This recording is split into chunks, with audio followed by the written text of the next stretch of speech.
Hello friends, welcome to my YouTube channel IAS Gateways. MCQ base series on IAS codes में इस session 22 में हम लोग IAS 10500 2012 के कोडल प्रोविजंस को एमसीक्यूज के थ्रू समझने की कोशिश करेंगे और ये अप्रोच डेवलप करने की कोशिश करेंगे कि जो आईएएस कोड से जो क्वेश्चंस आ रहे हैं वो कैसे फ्रेम किए जा रहे हैं। वो अप्रोच भी आपको, टैक्टिक्स आपको समझ आ जाएगी। और जो डिटेल्ड लेक्चर है आईएएस 10500 का, वो यूट्यूब चैनल पर फ्रीली एक्सेसिबल है। आप कभी भी उसे एक्सेस कर सकते हैं, उसे देख सकते हैं। विद कंसेप्ट्स चीज़ों को क्लियर करने की कोशिश की गई है। दूसरी चीज़, जो वीडियो कोर्स है आईएएस कोर्स के बेसिस के ऊपर, वो आईएएस गेटविज के ऐप पर अवेलेबल है, जिसमें अभी जो तीसरा लेक्चर है वो कल अपलोड कर दिया जाएगा। बहुत सारे स्टूडेंट्स को कन्फ्यूज़न थी कि इस सीरीज़ और उस सीरीज़ में क्या अंतर है। इस सीरीज़ में कुछ कोर्स जो सभी जगह सबको एक्सेस होगा, कुछ कोर्स यहाँ पर कवर्ड हैं, और वहाँ पर भी वो 30 वीडियोस रहेंगे जिसमें आपके 300 क्वेश्चंस को कवर किया जाएगा ऑफ डिफरेंट आईएएस कोड्स, जो कि इस वीडियो सीरीज के क्वेश्चन से अलग होगा। ठीक है, तो लेट्स स्टार्ट दिस वीडियो। सबसे पहला जो फर्स्ट क्वेश्चन है, इसमें पूछा गया है, क्वेश्चन खोल लेते हैं। अकॉर्डिंग टू आईएएस 10500 2012 हमारा drinking water can be from, drinking water कहाँ से हो सकता है, क्या उसका सोर्स हो सकता है, ये पूछा जा रहा है। तो जो हमारा आईएएस 10500 है वो ये कहता है, ड्रिंकिंग वाटर को हम कैसे डिफाइन करते हैं, जो भी वाटर हमारा ह्यूमन कंजम्पशन के लिए फिट है, ठीक है, वो हमारा ड्रिंकिंग वाटर है। अगर वो एनिमल्स या अदर मैमल्स के लिए फिट है तो ये कोई श्योर नहीं है कि वो हमारा ड्रिंकिंग वाटर कहलाएगा। कोड कहता है ड्रिंकिंग वाटर वो वाटर है जो ह्यूमन कंजम्पशन के लिए फिट है for drinking as well as cooking purposes. ठीक है, जिससे आप खाना भी बना सकते हो, और वो किसी भी सोर्स का हो सकता है। ठीक है, वो ग्राउंड वाटर सोर्स का भी हो सकता है, वो आपका लेक से हो सकता है, अदर सोर्सेज से भी हो सकता है। ठीक है, और दूसरा कि वो ट्रीटेड वाटर भी हो सकता है, अनट्रीटेड वाटर भी हो सकता है, जो किसी भी सोर्स से सप्लाई किया जा रहा हो, बट कंडीशन ये है कि वो ह्यूमन कंजम्पशन के लिए सुटेबल हो। तो अगर इनमें ऑप्शंस देखेंगे आप, drinking water can be from any source whether treated or untreated supplied for human consumption. तो हमारा यहाँ पर करेक्ट आंसर जो होगा ऑप्शन डी होगा। नेक्स्ट क्वेश्चन पे चलते हैं। नेक्स्ट क्वेश्चन है हमारा कि हमारा आईएएस 10500 2012 क्या क्या चीजें प्रिस्क्राइब करता है। ठीक है, इसमें 3 ऑप्शंस दिए हैं कि वाटर की जो रिक्वायरमेंट्स हैं, जो भी ड्रिंकिंग वाटर है ह्यूमन कंजम्पशन के लिए फिट है, उसकी क्या रिक्वायरमेंट्स हैं। रिक्वायरमेंट्स इन टर्म्स ऑफ कि हमारा उसमें कलर की क्या लिमिट्स हो सकती है, हमारा पीएच कितना होना चाहिए, हमारा टेस्ट कैसा होना चाहिए, हमारा कलर कैसा होना चाहिए, हमारा टीडीएस कितना होना चाहिए पानी का, ये हमारी रिक्वायरमेंट्स हो गई। जो मेथड्स ऑफ सैम्पलिंग है वो भी हमारे इस कोड में स्पेसिफाइड है कि आपको सैम्पलिंग कैसे करनी है। ठीक है, फिर जो ड्रिंकिंग वाटर है उसमें आपको टेस्ट कौन कौन से परफॉर्म करने हैं वो भी हमारा इस कोड में कवर्ड है। तो यहाँ पे तीनों ही प्रोविजंस हमारे आईएएस 10500 में कवर्ड हैं। अगर आप स्कोप में देखेंगे, ठीक है, तो this standard prescribes the requirements. ठीक है, रिक्वायरमेंट्स की बात आ गई, the methods of sampling as well as the test for drinking water. तो तीनों चीजें ही कवर्ड है, तो यहाँ पर करेक्ट आंसर हमारा ऑप्शन डी होगा। और डिटेल्ड एक्सप्लेनेशन के लिए आप आईएएस 10500 की डिटेल्ड सीरीज 2 वीडियोस हैं डिटेल्ड लेक्चर पर, आप उसे रेफर कर सकते हो। उसके बाद नेक्स्ट क्वेश्चन पे चलते हैं। Which of the following is are correctly matched. ठीक है, तो यहाँ सबसे पहला जो आइटम है that is regarding the colour. तो कलर में पहली जो आइटम है दैट इज हेजन यूनिट्स। तो सबसे पहले मैं आपको एक्सप्लेन कर देता हूँ हेजन यूनिट्स क्या होती है। हेजन यूनिट्स हमने क्या स्टैंडर्डाइज किया कि colour is basically representation of कि हमारा जो पानी है उसमें डिजॉल्व मैटर कितना है। ठीक है, उसमें ट्रू कलर और अपरेंट कलर अलग चीज हो गई। इन जनरल कि जो भी सस्पेंड उसकी वजह से जो पानी में कलर आ रहा है उसको कंपेयर कैसे करेंगे। तो हमारा जो भी पानी है उसमें 1 मिलीग्राम पर लीटर अगर आप प्लैटिनम या कोबाल्ट आयंस डालते हो, उसकी वजह से पानी में जो कलर मिलता है वो हमारा इक्विवेलेंट होता है 1 हेजन यूनिट्स के। ठीक है, जो कि हमारा एक तरीके से डिग्री है कि कलर को हम डिफाइन कर रहे हैं in water as well chemical solvents. ठीक है, तो जो डिसोल्यूशन है हमारा प्लैटिनम का वो क्लोरोप्लैटिनेट आयंस के फॉर्म में होता है। तो हमारा जो कोड है वो कहता है कि कलर्स को आप हेजन यूनिट्स में मेजर करोगे, टर्बिडिटी को एनटीयू में मेजर करोगे। Turbidity is basically measure of ओपेकनेस, जो कि हमारा ये बताता है कि हमारे पानी में सस्पेंडेड मैटर कितना है। ठीक है, सस्पेंडेड मैटर। और इसकी जो यूनिट है हमारी, अगर हम एनटीयू की बात करें तो एनटीयू इज बेसिकली हमारा नेफ्लो मैट्रिक टर्बिडिटी यूनिट। ये आप लोग ने अलग से एनवायरमेंटल इंजीनियरिंग में पढ़ा होगा, अभी इस पे मैं डिटेल्ड उस पर नहीं जा रहा हूं।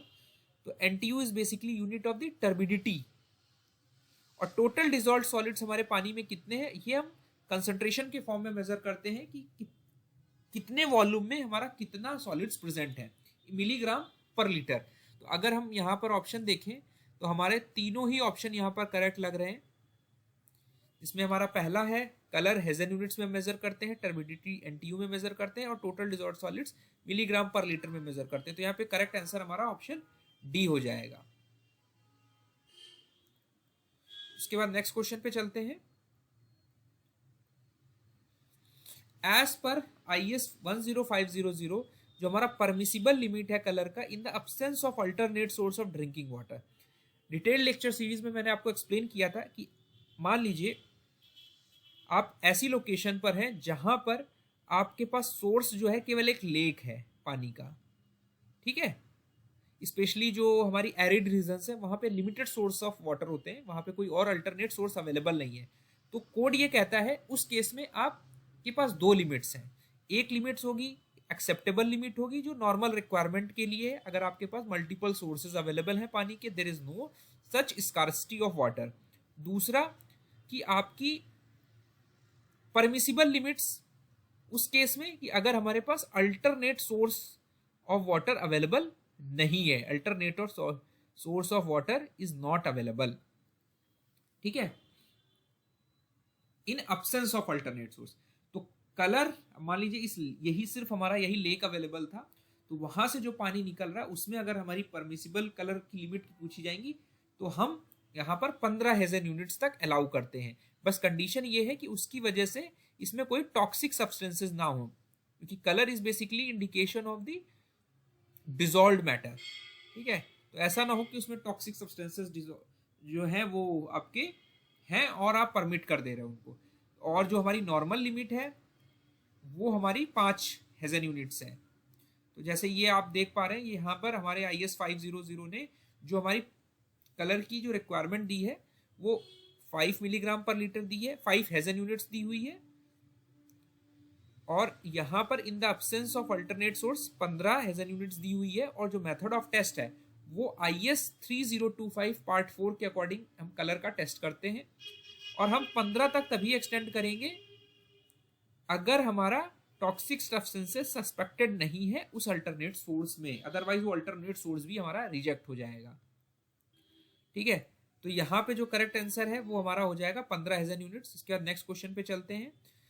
नेक्स्ट क्वेश्चन है हमारा कि टर्बिडिटी की जो परमिसिबल लिमिट्स हैं in the absence of alternate source of drinking water. इसमें भी अल्टरनेट सोर्स अगर हमारा अवेलेबल नहीं है, turbidity in terms of NTU measure की जाती है। तो अगर हमारी टेबल 1 देखेंगे जहां पर ये लेट डाउन है लिमिट्स, तो कोड ने basically 5 organoleptic and physical parameters specify किए हैं। 5 पैरामीटर्स हैं, इसमें कलर के बारे में हम ऑलरेडी डिस्कस कर चुके हैं। ऑर्डर हमारा दोनों में एग्रीएबल होना चाहिए। पार्ट 5 के अकॉर्डिंग हम टेस्ट करते हैं IS 3025 के अकॉर्डिंग। पीएच की जो रेंज है ड्रिंकिंग वाटर में वो 6.5 से 8.5 की है। पार्ट 11 ऑफ 3025 कोड के अकॉर्डिंग हम टेस्ट करते हैं। टेस्ट हमारा एग्रीएबल होना चाहिए, और जो टर्बिडिटी है वो हमारी 1 NTU है। In normal cases acceptable limit, हम 1 NTU से ऊपर नहीं जाते, लेकिन अगर हमारे पास अल्टरनेट सोर्स नहीं है तो we can go up to 5 NTU। तो यहाँ पर हम नॉर्मल की बात कर रहे हैं, तो हमारा जो करेक्ट आंसर होगा वो हमारा हो जाएगा 1 NTU। ठीक है, तो हमारा करेक्ट आंसर यहाँ भी sorry in the absence of alternate source बात कर रहे हैं तो इट विल बिकम 5 NTU। हम 5 NTU तक जा सकते हैं। इसके बाद नेक्स्ट क्वेश्चन चलते हैं कि एज पर IS 10500 जो एक्सेप्टेबल लिमिट्स है हमारी एल्युमिनियम की ड्रिंकिंग वाटर में, वो क्या लिमिट्स हैं। अब जो एल्युमिनियम है it is basically a undesirable substance. ठीक है, जो कि हम पानी में परमिट नहीं करते because it has some harmful effects जो अगर हम कंज्यूम करेंगे तो over a period of time basically ये ब्रेन को, नर्वस सिस्टम को इम्पैक्ट करता है, जिससे हमारे hallucinations, intellectual functions, language impairment, epileptic seizures, depression, dementia जैसी बीमारी आपको एल्युमिनियम के कंजम्पशन से होती है। ठीक है, आपकी बोन मैरो को भी इफेक्ट करते हैं। तो हमारे कोड ने क्या किया, कुछ अनडिजायरेबल सब्सटेंसेस हैं उनको लिमिट किया। उसमें जो पहला सब्सटेंस है वो एल्युमिनियम है, जो मेटल की कैटेगरी में आता है। तो हमारा जो यूनिट है इसको लिमिट करने की, मेजर करने की, वो मिलीग्राम पर लीटर है। 1 लीटर पानी में कितना एल्युमिनियम मिलीग्राम में अलाउड है। तो एक्सेप्टेबल लिमिट्स आपकी 0.03 मिलीग्राम पर लीटर। ये वैल्यूज आपको याद रखनी पड़ेगी, आपको कई बार रिवाइज करना पड़ेगा ये कोड, बिकॉज इससे हर एग्जाम में किसी ना किसी तरह क्वेश्चंस पूछे जा रहे हैं, 1 या 2 क्वेश्चंस। तो आई सजेस्ट कि अभी एसएससी, जेईई या इंजीनियरिंग सर्विसेज, हर एक एग्जाम, किसी भी लेवल का आप एग्जाम दे रहे हो, दिस कोड इज मस्ट। तो permissible limits in absence of alternate source हो गई हमारी 0.2। ठीक है, तो ये आपको जानना इसलिए भी जरूरी है, एज अ ह्यूमन आप पानी को डेली कंज्यूम कर रहे हो, यू शुड बी अवेयर कि एल्युमिनियम के हमारे क्या क्या हार्मफुल इफेक्ट्स हो सकते हैं। ठीक है, तो अगर एक्सेप्टेबल लिमिट की बात कर रहे हैं नॉर्मल केसेस में, तो हमारा जो रेंज है that is 0.03 milligram per litre, जैसे कि मैंने आपको एक्सप्लेन किया। ठीक है, अब इंपॉर्टेंट चीज ये है कि ये लिमिट्स आई कहाँ से। ये लिमिट्स हमारी जो WHO ने, वर्ल्ड हेल्थ ऑर्गेनाइजेशन ने कहीं लेट डाउन की है, यूनाइटेड नेशंस ने भी लेट डाउन की है, Indian bureau of Indian standards ने वहां से हमारी फॉलो कर ली है। ठीक है, उसके बाद नेक्स्ट क्वेश्चन है हमारा कि सेलेनियम का हमारा एक्सेप्टेबल लिमिट कितना होता है ड्रिंकिंग वाटर में। तो सेलेनियम का हमारा जो ड्रिंक लिमिट है वो 0.01 मिलीग्राम पर लीटर है। और इंपॉर्टेंट चीज है, इसमें अल्टरनेट सोर्स के लिए कोई रिलैक्सेशन नहीं है। ठीक है, IS 3025 के अकॉर्डिंग हमें टेस्ट परफॉर्म करना है पार्ट 56 के थ्रू। तो सेलेनियम जो है, इसके कुछ हार्मफुल इफेक्ट्स देख लेते हैं। करेक्ट आंसर तो हमारा यहाँ पे 0.01 मिलीग्राम पर लीटर हो जाएगा। और अगर अब्सेंस ऑफ अल्टरनेट में सोर्स में पूछता तो देयर इज नो रिलैक्सेशन, तो आपका उस केस में भी हमारा 0.01 ही होता। इसका मतलब यही है कि अगर आपका कोई अल्टरनेट सोर्स नहीं है, उस केस में भी पानी की जो लिमिट्स हैं अल्टरनेट सोर्स ना होने की वजह से, वो हमारी 0.01 ही है। ठीक है, तो सेलेनियम का स्टडीज परफॉर्म की गई, तो जो प्रॉब्लम्स निकल के आती हैं सेलेनियम के कंजम्पशन से over a period of time, discolouration, skin discolourise होने लगती है, pathological deformation, nails loss, loss of hair, excessive tooth decay and discolouration, lack of mental alertness and listlessness. तो ये हमारी कुछ बेस्ड ऑन जो हमारा एक्सपेरिमेंट्स हैं ये निकल के आया है। उसका नेक्स्ट क्वेश्चन है कि total concentration of manganese, manganese हमारा Mn से डिनोट करते हैं, और आयरन, दोनों ही हमारे मेटल्स हैं, मेटालिक सब्सटेंसेस हैं।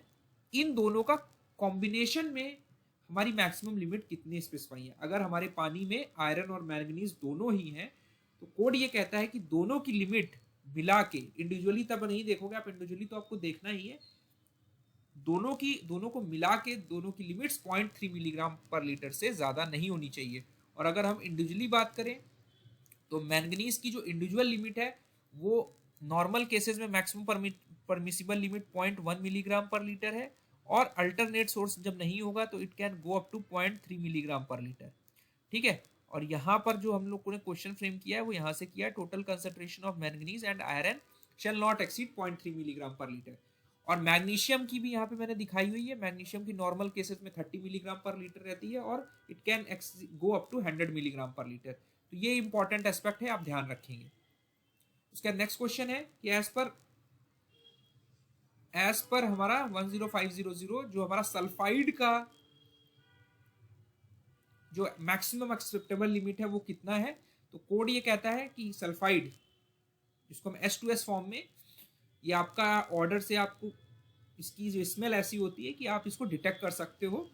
तो 0.05 मिलीग्राम पर लीटर जो है इसकी मैक्सिमम लिमिट है नॉर्मल केसेस में, और no relaxation in alternate absence of water.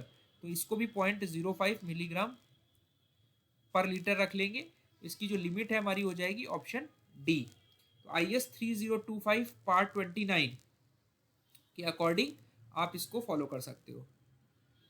उसके बाद यहाँ पर हाइड्रोजन सल्फाइड देखेंगे। Hydrogen sulphide in water is an aesthetic concern that causes a disagreeable taste and odor to the water while the gas poisonous होती है but human knows इसको detect कर सकती है and it causes various health concerns. ठीक है, तो उसके बाद हमारा नेक्स्ट क्वेश्चन है कि टोटल आर्सेनिक की हमारी क्या रिक्वायरमेंट है पानी में, मैक्सिमम हमारा कितना हो सकता है। अब यहाँ पर एक इंपॉर्टेंट चीज ये आती है कि जो टोटल आर्सेनिक है, जो आर्सेनिक है basically it is one of the toxic substances, toxic है। ठीक है, ये हमारा कोड इसको थर्ड कैटेगरी में क्लासिफाई करता है। एक तो हमारे हो गए जनरल सब्सटेंसेस और दूसरे हो गए टॉक्सिक सब्सटेंसेस। टॉक्सिक में हमारा टॉक्सिक जैसे ही ये पानी मिलेंगे द इम्पार्ट टॉक्सिसिटी, तो इनकी जो लिमिट्स है वो बहुत लोअर साइड में है। तो आर्सेनिक की बात कही गई है, तो आर्सेनिक का हम लोग देख लेते हैं कि ना मैक्सिमम परमिसिबल लिमिट जो है वो कितनी है। अब आप इंपॉर्टेंट चीज देखोगे यहाँ पर केवल एक आर्सेनिक ही ऐसा है जिसका नॉर्मल केसेस में 0.01 milligram per litre maximum limit है और अब्सेंस ऑफ अल्टरनेट सोर्स में इसकी लिमिट्स लेट डाउन है। बाकी किसी सब्सटेंस की अल्टरनेट सोर्स ऑफ वाटर ना होने पे कोई भी लिमिट्स लेट डाउन नहीं है। ठीक है, कैडमियम हो गया, साइनाइड हो गया, लेड हो गया, मरकरी हो गया, मॉलीबेडनम हो गया, निकल हो गया, पेस्टिसाइड हो गए, पॉलीकार्बोनेट बाइफेनाइल्स हो गए, एरोमेटिक कंपाउंड्स हो गए, टोटल कार्बनिक हो, टोटल आर्सेनिक हो गया। तो IS 3025 पार्ट 37 के अकॉर्डिंग हम इसमें टेस्ट परफॉर्म करते हैं और जो आर्सेनिक की जो रिस्क है उसमें हमारा कार्डियोवास्कुलर डिसीजेस, स्किन लेसॉन्स और कैंसर जैसी बीमारियां इससे हो सकती हैं इसके रेगुलर कंजम्पशन से। तो आप ध्यान रखिए maximum acceptable limits of total arsenic, arsenic का जो पानी में मैक्सिमम लिमिट है वो हमारा 0.01 मिलीग्राम पर लीटर है and it can go up to 0.05 milligram per litre in case of absence of alternate source of water. So I hope this video is helpful. और जो स्टूडेंट्स ने video course में enrol कर रखा है उनके लिए जो थर्ड लेक्चर है IS कोड का वो मैं कल ऐप पर अपलोड कर दूंगा, आप उसे देख सकते हो।